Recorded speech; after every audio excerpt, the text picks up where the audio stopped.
नमस्कार सर्वांना, रामकृष्ण हरी. तर आपल्या चॅनलमध्ये तुमच्या सर्वांचं स्वागत आहे मित्रांनो. तर आज इकडे बसलोय बघा. दिवसा आपण सिंगल फेजची मोटर लावली आपली इकडे बघा. तर हे इकडं दिसतंय तुम्हाला, तिकडे एक रेन पाईप टाकलेला आणि हे जे पिंकलरच्या नळ्या आहेत, कारण पिंकलर आज जोडून घेतलं. इकडे बघू शकता, इकडं कडाप असतो त्या. आणि पिंकलर जोडण्यामागचं कारण म्हणजे बरं का आपल्याला भिजवायचं होतं आपल्या रिन पाईपानं. आणि रिन पाईपानं रात्री लावलं होतं, मग खरे 100% आपण भिजून काढणार होतो रात्री. परंतु आपल्याला अफवा आली, आणि अफवा नाही तर ती खरंच आहे. तर आमच्याकडं आला वाघ. तर 3 वाघ आहेत, एक मोठा आणि 2 लहाने.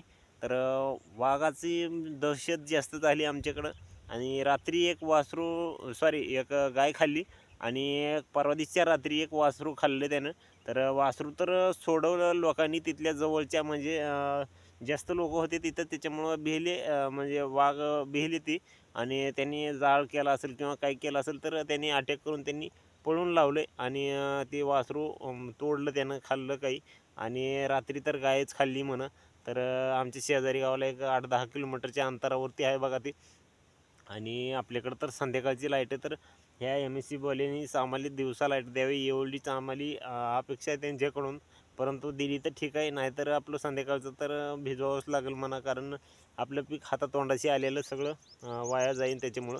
आणि आपण तर आत्ताच पेरलं बघा इकडं घेवडा, तर ह्याला तर भिजवायची 100% गरजच आहे. त्याच्यासाठी आपण लावून घेतलं आज पिंकलर म्हणलं. बेनं त्याच्या नादीच नका लागायचं पाईपाच्या, कारण पाईपानं सारखं त्याला बदलावं लागतं बघा. आणि पाईप जर नाही बदलला का, तर पाईप एका जागेवर ठेवून काय सगळं रान भिजत नाही. आणि पाईपाला तर 2 किंवा 2.5 घंट्यानंतर रेन पाईप असा बदलावाच लागतो, पलटी मारावं लागते त्याला. त्याच्यामुळं आज इकडं सगळं घेतलं इकडं लावून हे आपलं पिंकलर. आणि थोडंसं इथं राहिलं होतं, त्याच्यामुळं सिंगल फेज आपली लाईट असते आता दिवसा. तर ती लावून घेतली मोटर. आणि म्हणलं थोडंसं भिजून घ्यावं आता त्यानं. आणि खरंच असं भिजून घेणार आता थोडंसं. आणि संध्याकाळी 4च्या लाईटला आपण लावून टाकणार पिंकलरला. आणि संध्याकाळी ह्याच्याकडे यायची गरज नाही, काय नाही लागणार मग नंतर. कारण पुन्हाच्याला असं संध्याकाळी एकदा बघितलं का, की नंतर अडकलेलं हे केलेलं सगळं काढलं व्यवस्थित, एकदा फिरलं की फिरलं, पुन्हाच्याला त्याला बघायची गरज नाही, काय नाही. आणि वाघाचा वावर जास्त असल्यामुळं लोक संध्याकाळी तर सगळ्यांनी मोटर बंद केल्या ना, आम्ही सुद्धा बंद करून टाकली बघा रात्री. कारण वाघ म्हणजे वाघच असतो. त्याला जर रस्त्यानं असं चालायला लागला का, तर त्याला कोणी खवळू शकत नाही. आणि त्याचं एक वैशिष्ट्य आहे, त्यानं जर पुढे जर शिकारीवर नियमदा असला त्याचा, आणि मागून जर त्याला कोणी खवळलं, तर ते मागल्याला सोडितच नाही. तर पहिलं एक असाच किस्सा झालेला होता. आमचे आजोबा सांगायचे की असं दोघंजण, म्हणजे पहिले शिकारीला जायचे लोक पहिले. आणि आताचे तर काही दम नाही लोकांच्या अंगामध्ये की शिकारीला जातील आणि वाघाला असे मारतील म्हणून. तर पहिले लोक जायची शिकारीला. आणि शिकारीला जाता वेळेस काय करायचे म्हणा, की त्यांच्यापाशी पहिले असायच्या बंदुका. तर बंदुका 2-2 नाळ्याच्या, तर 2 नाळ्यामध्ये गोळ्या असायच्या म्हणा. तर दोन्ही नाळ्याच्या गोळ्या खटक्यानं त्यांनी मारा यायच्या म्हणा. एकाची मारता येत होती आणि दोन्हीच्या पण मारता येत होत्या. तर असंच समोरचं म्हणजे झाडावर काही बसायचे, असे खाली काही बसायचे पहिले. आणि लक्ष राखायचे, फक्त आला बघ म्हणायचे. तर महागल्ल्या माणसापासून वाघ पुढे गेला, आणि पुढल्या माणसाला त्यानं सांगितलं की आला बघ म्हणला, नुसता आला बघ म्हणला. आणि त्याच्या महागल्ल्याकडं हे केलं, त्यानं तोंड फिरवलं लगेच. कारण त्याला जे शिकारीवर त्याचा म्हणजे आपण कसं नियम धरतात, तर तसा त्याचा नियम असतो. तर शिकारीवर त्याचं जर लक्ष असलं आणि दुसऱ्यांचं मागून काही त्याला खवळली, तर ते महागल्ल्याला सोडित नाही असे. कारण मोरीची शिकार गेली तर पण ती महागल्ल्याला सोडित नाही, असं त्याचं वैशिष्ट्य एक. तर त्याच्यामुळे ती महागारी फिरला म्हणा. आणि तोपर्यंत तर त्या महागल्ला जे त्यानं शिकार जी धरली होती त्यानं, तर जे हाक मारणारा होता माणूस, त्याच्याकडे त्यानं तोंड फिरवलं. आणि ती जी मोरली जी त्याची पहिली शिकार जी होती का, तर त्यानं जी नियम धरावा लागतोय म्हणा त्याचा.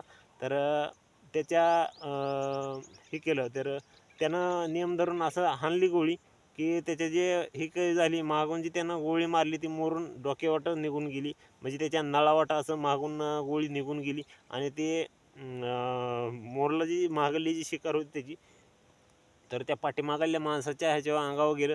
तर तोपर्यंत त्यानं अशी आडवी बंदूक धरली ना, असं वरी असं वाघ धरला आणि असा ढकलून दिला म्हणून. तर पहिली माणसं धट पण होते बघा तेवढीच. आणि आताची माणसं भूताच्या पलीकडं आहेत. पण वाघ बिघ असे आपल्या परिसरामध्ये येत नाहीत. त्याच्यामुळं वाघाची तर भीती जास्त वाटते. आणि त्याच्यामुळं जास्तीचं दहशतीचं निर्माण झालं बघा आमच्याकडं. वाघ म्हणजे वाघ म्हणलं की भिव वाटायला लागलं असं हे झालं, कारण वासरे खरंच खाल्लीत बरं का. आणि कैकला असे पोरसोर असते त्यांनी वाटते जुन्या काळाच्या बातम्यात काही की ती आता टाकायला लागली, तर तसं नाही मित्रांनो. तर खरंच वाघ आला असं त्या ठिकाणच्या लोकांनी सुद्धा सांगितलं आज. आणि रात्रीसुद्धा एक वासरू खाल्ले, सॉरी गाय खाल्ली, आणि परवा दिवशी रात्री एक वासरू खाल्ले. तर मित्रांनो सगळेजण आपल्या शेतामध्ये संध्याकाळची लाईट आहे आपल्याली, तर सर्वजण तुम्ही व्यवस्थित असे दारे धरा, एवढंच सांगणं आहे आपलं. की कारण एकदा जर माणसाला काय झालं तर ते पुन्हा पुन्हा परत येत नाही. तर तुम्ही विश्वास ठेवत जा आणि थोडंसं कुठंतरी भेट जा. कारण जर खरंच जर असला तर काय सांगता येते, त्याचं कुंकून जर आला बाय चान्स आपल्याकडंच, तर त्याच्यामुळं आपलं व्यवस्थित काळजीपूर्वक दारे धरा संध्याकाळचे, एवढंच सांगणं होतं आजच्या व्हिडिओमधून. तर आपण तर सगळं व्यवस्थित आज पिंकलर इकडं लावून घेतलं आहे बघा. त्याच्यामुळं आपल्याला तर काय संध्याकाळी राहणं त्याचं टेन्शन नाही ठेवलं आज. कारण पिंकलर एकदा फिरलं का पुन्हा ह्याला ते काही यायचं नाही, काय नाही. तर एवढंच सांगणं होतं मित्रांनो. तर तुम्ही पण असं पिंकलर जर असेल तर पिंकलर लावून टाका आणि आपलं व्यवस्थित एकदा बघा दिवसा. आणि संध्याकाळी काही त्याचे काही येऊ नका, काही नका, पाणी कुठं जायचं तिथं जाऊ द्या.